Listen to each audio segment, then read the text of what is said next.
मित्रों, आप सभी का गीता सत्संग चैनल पर स्वागत है। आज का विषय है सीता अन्वेषण और हनुमान जी से मुलाकात। जो मित्र नए हों वो कृपया सब्सक्राइब कर दें, वीडियो को लाइक और शेयर भी करें ताकि अन्य लोग भी लाभ ले सकें।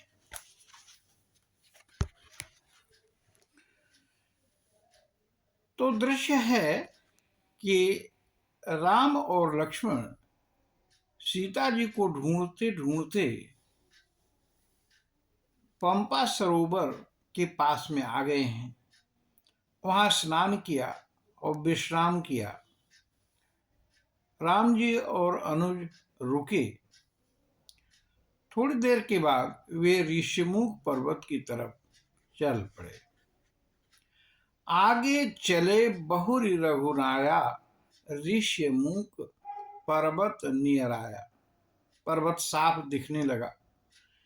तभी उस पर छिप कर रहने वाले सुग्रीव को एक खुफिया संदेश वाहक ने सूचना दी कि दो पुरुष सिंह जो मुनि वेश में तो हैं पर धनुष बाण लिए हुए हैं, वो इधर ही आ रहे हैं और ऐसे पुरुष इस इलाके में नहीं देखे गए।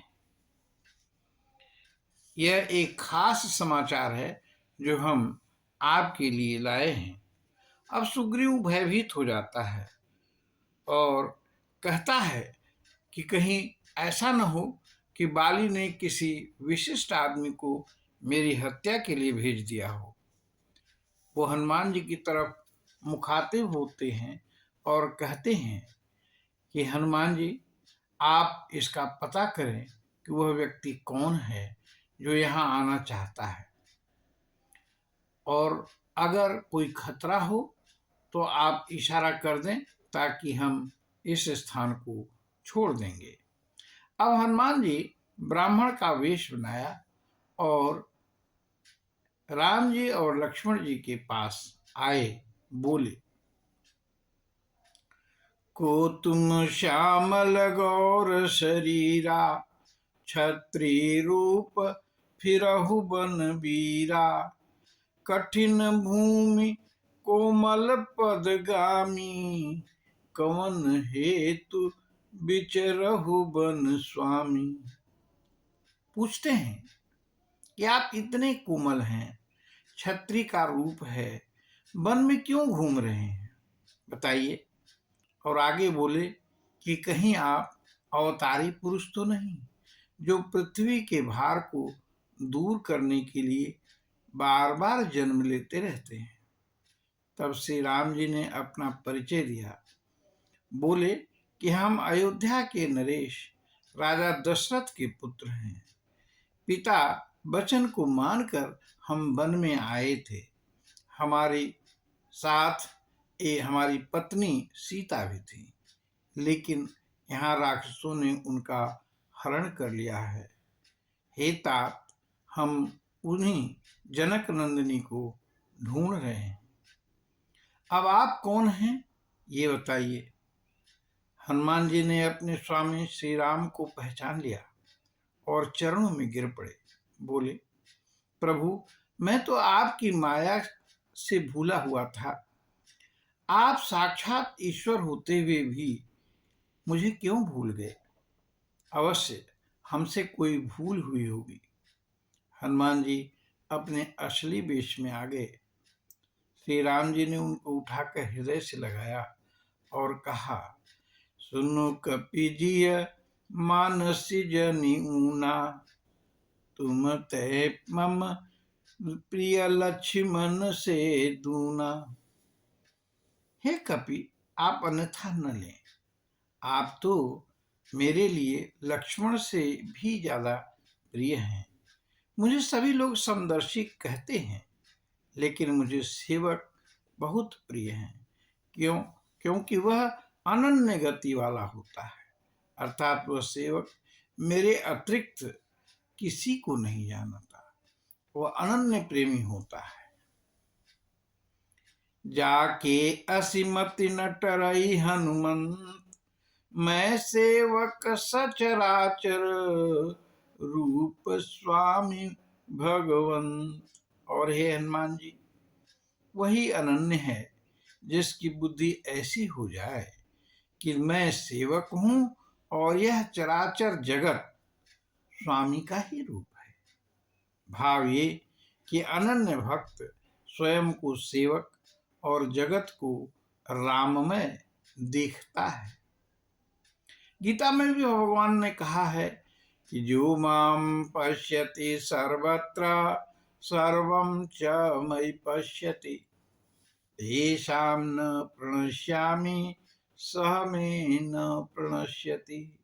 अर्थात जो मुझे सर्वत्र देखता है और सबको मुझ में देखता है, उसके लिए मैं कभी भी नहीं छुपता और वह मेरे लिए भी तिरोहित नहीं होता।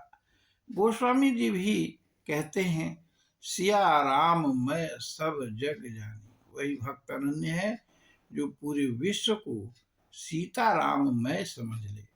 ऐसे भाव वाले को असली भक्त कहते हैं। जब हनुमान जी ने पति को अनुकूल समझ लिया और उनके मन के सारे सूल समाप्त हो गए, तब वे कहते हैं, हे नाथ, ऊपर पहाड़ पर चलते हैं, वहां सुग्रीव रहते हैं, वे आपके दास होंगे। सीता जी की खोज के लिए वो कई जगह वानरों के समूह को भेजेगा और आप उसे अभय करिए।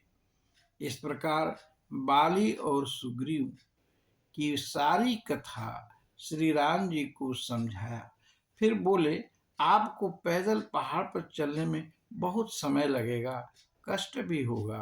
आप दोनों मेरे पीठ पर सवार होइए, हम अभी वहां चलते हैं। जब सुग्रीव राम कहूँ देखा, अतिशय जन्म धन्य करी लेखा। हनुमान जी के कंधों पर जब सुग्रीव ने राम जी और लक्ष्मण को देखा तो अपने जीवन को धन्य समझा। सादर मिलेऊ नाई पद माथा, भेंटेऊ अनुज सहित रघुनाथा।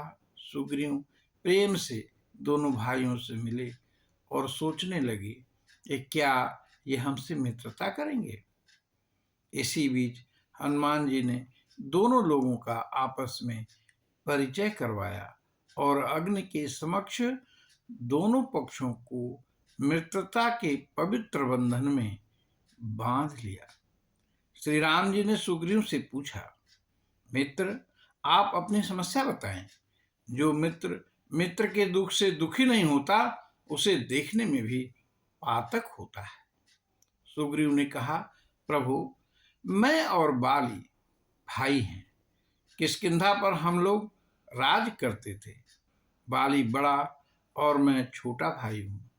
एक रात एक असुर बाली को ललकारते हुए नगर में आया। बाली ललकार सुनकर उससे लड़ने के लिए निकला। मैं भी उसके पीछे भागा। शहर के बाहर वह असुर एक गुफा में घुस गया। बाली भी उस गुफा में घुसने लगा। उसने कहा, सुग्रीव, तुम इसी गुफा के मुहाने पर मेरा 1 हफ्ते तक इंतजार करना।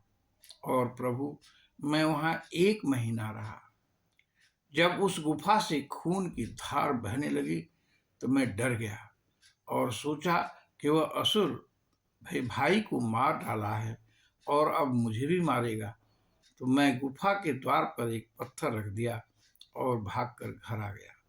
जब मैं घर आया तो यहाँ पर मंत्रियों ने मुझे जबरदस्ती राजा बना दिया। अब कुछ दिनों के बाद बाली असुर को मारकर वापस लौटा और मुझे राज सिंहासन पर बैठा देख करके मेरी बहुत ज़्यादा पिटाई की। मेरी पत्नी को हर लिया, राज को हर लिया और मैं भागकर इस पहाड़ पर रहता हूँ। क्यों? क्योंकि इस पहाड़ पर वह श्राप के कारण नहीं आ पाता। राम जी ने मित्र की करुण कथा सुनी। उनकी भुजाएं फड़क उठी। वे बोले, अभी चलो, मैं बाली को मारकर तुमको तुम्हारा राज और तुम्हारी पत्नी दिलाता हूं। पर सुग्रीव को भरोसा नहीं हुआ। बोला, मित्र, बाली बहुत बली है और जो इन 7 ताल वृक्षों को एक ही बाण में मारकर गिरा देगा, वही बाली को मार सकता है। श्री राम जी ने बिना प्रयास के उन 7 ताल वृक्षों को एक ही बाण से मार गिराया। अब सुग्रीव को भरोसा हो गया। सुग्रीव को लेकर श्री राम जी और सभी किष्किंधा गए। योजना अनुसार सुग्रीव ने बाली को ललकारा। बाली उठकर चलने लगा, तैयार हो गया लड़ाई के लिए। तभी पत्नी ने पैर पकड़ लिए और बोली, हे नाथ सुनिए, सुग्रीव के पास इतनी शक्ति नहीं है कि वह आपको युद्ध के लिए ललकारे।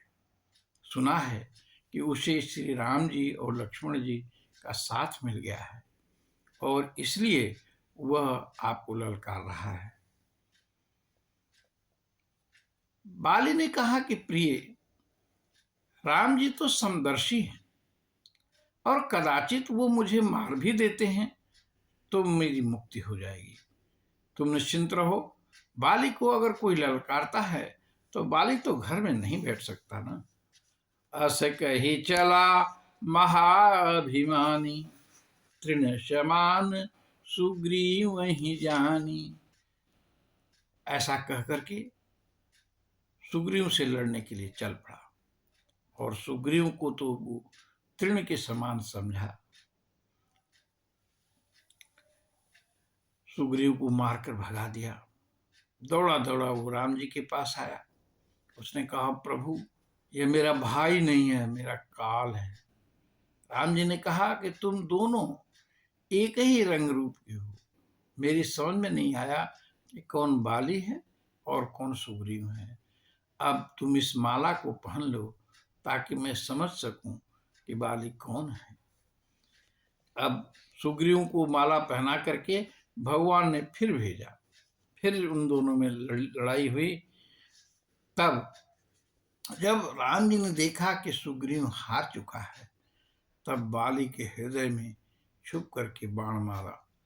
परा बिकल महिषर के लागे, पुनि उठ बैठ देखी प्रभु आगे। बाली गिर पड़ा, लेकिन जैसे ही उसे होश आया, उसने देखा कि प्रभु श्री राम मुनिवेश में धनुष बाण लिए हुए सामने खड़े हैं।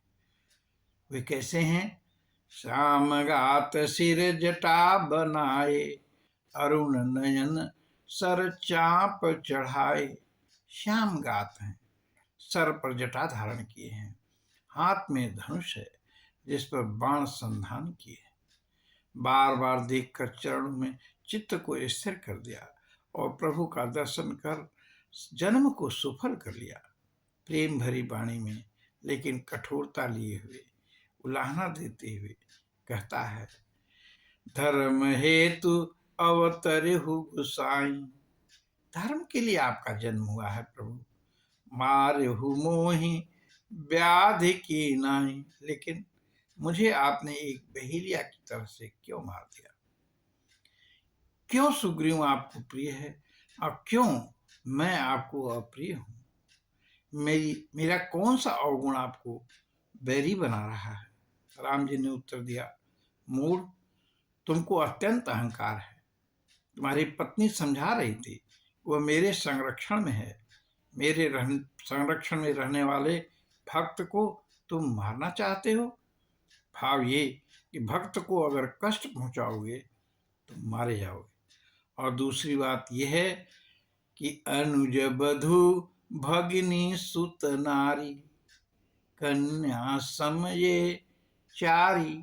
ये चार जो हैं, अनुज की पत्नी, बहन और पुत्र की पत्नी, ये चारों कन्या के समान होते हैं। लेकिन हे अधम बाली, तुमने अपने भाई के पत्नी को छीन लिया। तुम्हारे जैसे लोगों का वध करने में कोई हानि नहीं है। अब बाली कहता है, प्रभु आपको प्रणाम है, आप स्वामी हैं और मैं अधमाधम हूँ, आपसे मेरी चातुरी चल नहीं सकती। आज भी मैं महापापी हूँ। बाली ने जैसे ही दीन वचन कहे, भगवान दयार्द हो गए। करुण वाणी सुन तुरंत आर्द्र हो गए और निकट आकर बाली की भुजा पकड़ लिए। बोले, तात प्राण रखो, मैं प्रबंध करता हूं। बाली ने कहा कि नहीं नहीं प्रभु, इस स्थिति के लिए बड़े बड़े ऋषि मुनियों ने जन्म जन्म तक तप किए हैं, फिर भी वह संयोग नहीं बन पाता। मैं आपके सामने अपने प्राण को छोड़ दूंगा। बस मेरे पुत्र अंगद की बाह को आप पकड़ लीजिए, इसका भला हो, इससे अधिक मुझे क्या चाहिए। प्रभु श्री राघव की गोद में सर रखे हुए सुंदर मुखकमल को देखते हुए बाली ने अपने प्राण छोड़ दिए और प्रभु ने उसे परम गति दी। बाली की पत्नी बहुत विलाप करते हुए आई। प्रभु ने उसे ज्ञान दिया और बाली की अंत्येष्टि करवाई। सुग्रीव को राज और अंगद को युवराज बनाया। नगर में स्वयं तो जा नहीं सकते थे, लेकिन इस काम को अनुज और हनुमान जी और जामुन की मदद से करवाया। स्वयं प्रवर्षण पर्वत पर रहने लगे। वर्षा आ गई तो तय हुआ कि वर्षा के विगत होने पर सीता जी के अन्वेषण का कार्य प्रारंभ किया जाएगा। प्रवर्षण पर स्फटिक की शिला पर बैठकर प्रभु श्री राम और लक्ष्मण आपस में वार्ता करने लगे। तो वार्ता के अंश को हम दूसरे वीडियो में देखेंगे। अपनी वाणी को हम यहीं विश्राम देते हैं। आइए भगवान का नाम लेते हैं। ओम श्री परमात्मने नमः। ओम श्री परमात्मने नमः। ओम श्री परमात्मने नमः।